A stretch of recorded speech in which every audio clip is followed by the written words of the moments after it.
आज मैं आप लोगों से आलमंड क्रंच की आइसक्रीम रेसिपी शेयर करने लगी हूँ। यकीन कीजिए इसका टेक्सचर आप देख सकते हैं इतनी क्रीमी और स्मूथ है और आप इज़िली घर पे इसको रेडी कर सकते हैं और एक ही दफ़ा में आप काफ़ी सारी बना के रख सकते हैं और बच्चे आपके इज़िली जो है वो इसको जब दिल चाहे खा सकते हैं।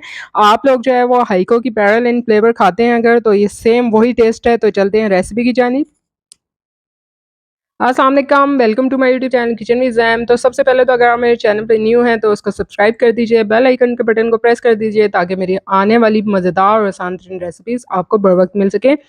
तो यहाँ पे सबसे पहले जो है हम कैरेमल बना लेते हैं और इसके लिए मैंने 1/3 कप दानेदार चीनी ली है और उसको पहले हाई फ्लेम पे रखा था। जैसे ही ये मेल्ट होना स्टार्ट होगी, मैंने फ्लेम जो है वो लो कर दिया था। कैरेमल बनाते हुए आपने ये ध्यान करना है कि कैरेमल आपका जले नहीं, वरना आप जो भी रेसिपी बना रहे हैं तो वो आपकी बर्बाद हो जाएगी। तो आपने जब एक दफ़ा ये मेल्ट होना स्टार्ट हो जाए शुगर, आपने मुसलसल चम्मच चलाते रहना है। मुकम्मल तौर पे इसमें चीनी जो है मेल्ट हो गई थी, तो अब मैंने हाफ़ कप क्रश किए हुए बादाम इसमें शामिल कर देने हैं और बादाम डालने के बाद मैंने कुछ सेकंड्स के लिए इसको जो है पकाया था और उसके बाद जो है मैंने फ्लेम ऑफ कर दिया था। तो आपने इसको ओवर कुक नहीं करना है और इसको जैसे ही आपने फ्लेम ऑफ करना है ना, फ़ौरन से किसी जो है ना आपने स्टील की प्लेट में या परात में आपने निकाल लेना है क्योंकि ये फ़ौरन से जो है वो जमना शुरू हो जाता है। तो ये काम आपने जो है फ़ौरन-फ़ौरन करना है। तो यहाँ पे जो है मैंने इसको इस तरह से एक परात में निकाल लिया है और इवनली स्प्रेड कर देने हैं। आपने जो है वो इसको थोड़ी देर के लिए भी रखना नहीं है क्योंकि ये बिल्कुल ठंडा होके ना जमना शुरू हो जाता है, तो फ़ौरन से आपने किसी इसको बर्तन में ट्रांसफ़र कर देना है। अब इस तरह से मैंने इसको जो है वो स्प्रेड कर लिया था और उसके बाद मैंने इसको रख दिया था जमने के लिए। आप जो है पंखे के नीचे भी रख सकते हैं इसको, जल्दी जम जाता है ये 10 से 15 मिनट में। तो पहला स्टेप तो हमने कर लिया है कि आलमंड क्रंच है वो हमने रेडी कर लिया है। अब चलते हैं सेकंड स्टेप की तरफ। यहाँ पे मैंने 3 अदद एग्स लिए हैं और हमने करना ये है कि इसकी ज़र्दी और सफ़ेदी आपने सेपरेट करनी है। तो यहाँ पे जो है वो हम आइसक्रीम की बेस रेडी कर रहे हैं, उसके लिए मुझे जो है वो 3 अदद एग्स चाहिए थे और उनकी मैंने ज़र्दी और सफ़ेदी अलग कर ली थी। एग सेपरेटर आपके पास तो उससे कर सकते हैं, नहीं है तो करना मुश्किल नहीं है। उसके लिए जो है आपको करना ये होता है कि आप थोड़ी देर के लिए इसको फ्रिज में रख दीजिए एग्स को, तो आराम से जो है ज़र्दी और सफ़ेदी अलग हो जाती है। इन छोटी-छोटी टिप्स को याद रखा कीजिए। यहाँ पे जो है पैन में मैंने अभी फ्लेम ऑन नहीं किया है, पैन में मैंने 3 अदद अंडे की ज़र्दी डाली है, 1 कप दूध, 1/3 कप दानेदार चीनी, 1 टेबलस्पून भर के मैंने इसमें कॉर्नफ्लोर डाला है और 1 से 2 चुटकी मैंने इसमें नमक डाला है। और अब हमने सबसे पहले इसको करना ये है कि अभी हमने चूल्हा नहीं जलाना, पहले हमने इन सारी चीज़ों को अच्छे से मिक्स कर लेना है। तो स्टोव पे रखने से पहले आपने एक काम करना है, अब मैंने जो है वो फ्लेम ये देखिए मैं आपको दिखा रही हूँ ऑन कर दिया है।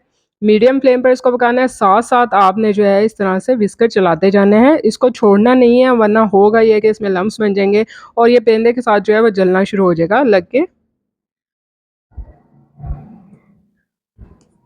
तो ये देखिए यहाँ पे मैं आपको करीब से भी दिखाऊँगी कि 5 मिनट से भी कम लगते हैं और ये एकदम से जो है वो ना थिक होना स्टार्ट हो जाता है। आप देख रहे होंगे कि साइडें इसने जो है वो छोड़नी शुरू कर दी हैं और ये आहिस्ता-आहिस्ता थिक होना स्टार्ट हो गया है। मैं आपको करीब से दिखा रही हूँ।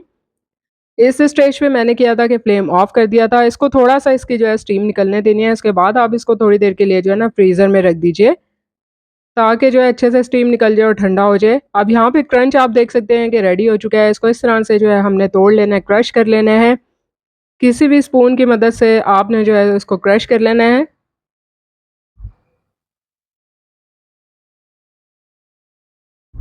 तो अब बाज़ार से आपको जो है ना ये वाला फ्लेवर लेने की ज़रूरत नहीं है, घर पे आप बआसानी बना सकते हैं। जो रेसिपीज़ आपको देती हूँ ट्राइड एंड टेस्टेड होती हैं। बिला खौफ़ जो है वो आप उसको ट्राई किया कीजिए। आप लोगों से ऐसी कोई रेसिपी शेयर नहीं करती हूँ कि जो जिसमें आपका मटेरियल जो है वो ज़ाया हो। तो यहाँ पर ये जो हमने जो है बनाया था ना इसका कस्टर्ड सा, ये हमने रख देना है फ्रीज़र में ठंडा होने के लिए। ठंडा करना मस्ट है, अगर आप गरम डाल देंगे ना आइसक्रीम आपकी ख़राब हो जाएगी। यहाँ पे जो है मैंने व्हिप्ड क्रीम ले ली है, तकरीबन जो है ये मैंने आधा कप के बराबर ली है, आधा कप से थोड़ी-सी ज़्यादा है और इसको जो है ना हमने अच्छे तरीके से बीट कर लेना है, बीटर को फुल स्पीड पे रख के। उसके लिए ज़रूरी है कि ये जब ये अच्छे तरीके से बीट होगी कि ये मुकम्मल तौर पे ठंडी हो। चिल्ड थी ये, फ्रीज़र में मैंने रखी हुई थी। अच्छे से जो है ये देखिए वॉल्यूम में डबल हो चुकी है और हमने जो है इसको स्टिफ़ पीक्स तक जो है वो बीट करना है। अब ये देखिए मैं बाउल को उल्टा कर रही हूँ ना, तो ये होती हैं स्टिफ़ पीक्स कि वो जो है क्रीम ना उसमें से गिरेगी नहीं। अब यहाँ पे 3 अदद अंडे की सफ़ेदी थी और उसको भी हमने जो है वो बीटर को हाई स्पीड पे रख के बीट कर लेना है। ये सबसे इम्पोर्टेंट टिप बता रही हूँ आपको कि आपने अंडे की सफ़ेदी को सबसे लास्ट में करना है। अगर आप पहले कर देंगे ना पानी छोड़ जाएगी, ख़राब हो जाएगी। तो काइंडली वीडियो को पूरा देखा कीजिए ताकि आप उसके हर स्टेप को रेसिपी के समझ सकें और आपका मटेरियल जो है वो ज़ाया ना हो। तो यहाँ पे जो है वो हमने इसमें बीच-बीच में जो है ना 2 टेबलस्पून पिसी हुई शुगर ऐड करते जाना है, साथ-साथ हमने बीटर को रोकना नहीं है और इसको चलाते जाना है। अब अंडे की सफ़ेदी को भी हमने इतनी देर तक बीट करना है कि इसकी स्टिफ़ पीक्स बन जाएँ।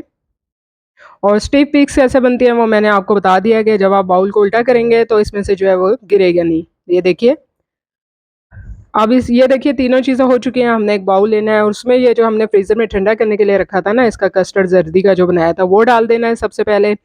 थोड़ा-थोड़ा करके हमने जो क्रीम व्हिप्ड की थी वो डाल के ना इसमें पोर्शन्स में हमने 2 से 3 पोर्शन में डालनी है और उसको मिक्स करते जाना है। क्योंकि एक दफ़ा में अगर आप सारी डाल देंगे तो अच्छे से जो है वो मिक्स नहीं होगी। तो इस तरह से हमने कट एंड फ़ोल्ड मेथड के ज़रिए इसको जो है वो मिक्स करते जाना है। बहुत ही आसान रेसिपी है और आपका जब दिल करे आप झटपट इसको बना सकते हैं और एक दफ़ा ज़्यादा क्वांटिटी में बना के रख लें, ख़राब भी नहीं होती है फ्रीज़र में। जब आपका दिल चाहे, जब बच्चे आपसे माँगे, आप घर की बनी हुई उनको आइसक्रीम दें। और बहुत ज़्यादा महँगी भी नहीं पड़ती है, कम बजट में जो है ना हम इसको ईज़िली घर में बना सकते हैं। तो यहाँ पे जो है क्रीम मैंने सारी मिक्स कर ली थी और इसके साथ ही अब मैंने एग व्हाइट्स भी इसमें डाल दिए हैं, 2 से 3 पोर्शन में करके मैंने भी इसको जो है वो अच्छे तरीके से मिक्स कर लेना है। अब आपने ना इसमें तेज़ी से जो है वो स्पैचुला नहीं चलाना, वरना जो है इसका आप देख रहे हैं ना फ्लफ़ी हुआ हुआ है, ये बिल्कुल जो है ना ख़राब हो जाएगा। तो इसको जो है ना आपने धीरे-धीरे इसमें स्पैचुला चलाना है। इसके साथ ही मैंने इसमें जो है वो आलमंड क्रंच बनाया था वो भी डाल देना है। थोड़ा-सा मैंने रख लेना है ऊपर जो है इसके ऊपर डालने के लिए, बाकी सारा मैंने इसमें शामिल कर देना है।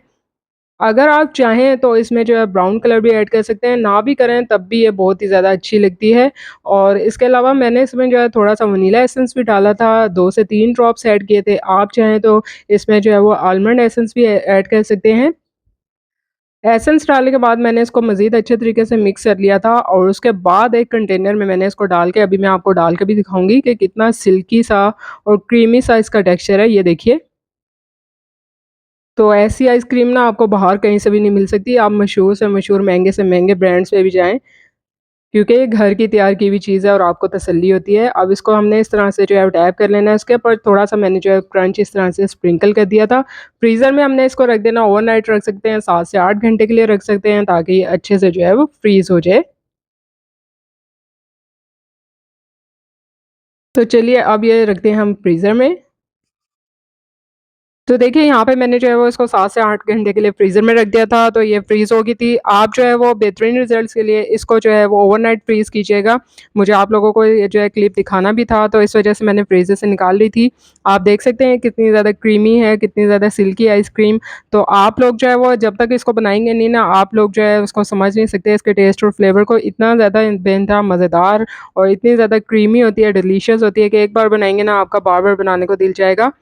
तो उम्मीद करती हूँ कि आपको आज की ये रेसिपी पसंद आएगी। रेसिपी पसंद आई है, लाइक और शेयर करना बनता है, साथ-साथ चैनल को सब्सक्राइब कीजिए। आप लोगों के लिए इसी तरह से आसान और मज़ेदार सी रेसिपी शेयर करती रहूँगी। जल्द मिलूँगी नई रेसिपी के साथ। अल्लाह हाफ़िज़।